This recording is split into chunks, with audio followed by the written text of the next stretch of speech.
MLS-ൽ Inter മയാമിക്ക് തുടർച്ചയായ രണ്ടാം സമനില. ഇന്ന് ന്യൂയോർക്ക് സിറ്റിയാണ് ഇന്റർ മയാമിയെ സമനിലയിൽ തളച്ചത്. മത്സരത്തിൽ ഇരു ടീമുകളും ഓരോ ഗോൾ വീതം നേടി. മത്സരത്തിന്റെ അവസാന ഘട്ടത്തിലാണ് ഇന്റർ മയാമി ഗോൾ വഴങ്ങിയത്. ഇന്ന് സൂപ്പർ താരങ്ങളായ Lionel Messi, Luis Suarez, Jordi Alba എന്നിവർ ഇന്റർ മയാമി ഫസ്റ്റ് 11-ൽ അണിനിരന്നു. എന്നാൽ മത്സരം ഭൂരിഭാഗം സമയവും ഗോൾ രഹിതമായി തുടർന്നു. 75-ാം മിനിറ്റിൽ ഇന്റർ മയാമി ലീഡ് എടുത്തു. ജോർഡി ആൽബയുടെ അസിസ്റ്റിൽ ലിയനാർഡോ ക്യാമ്പിനെയാണ് ഗോൾ നേടിയത്.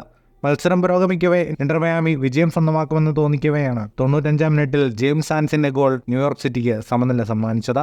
മത്സരത്തിന് കണക്കുകളിലേക്ക് വന്നാൽ 53% ബോൾ പൊസിഷൻ ഇന്റർ മയാമിക്കായിരുന്നു. 6 ഷോട്ടുകൾ മാത്രമാണ് ഇന്റർ മയാമിക്ക് തൊടുക്കാനായത്.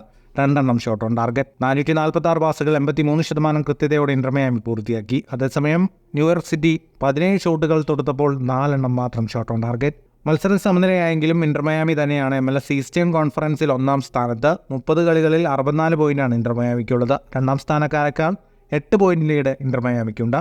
ഫുട്ബോൾ ലോകത്തെ കൂടുതൽ വാർത്തകൾക്കും വിശേഷങ്ങൾക്കുമായി സ്പോർട്സ് കഫേ പോൾ തന്നെ സബ്സ്ക്രൈബ് ചെയ്യുക.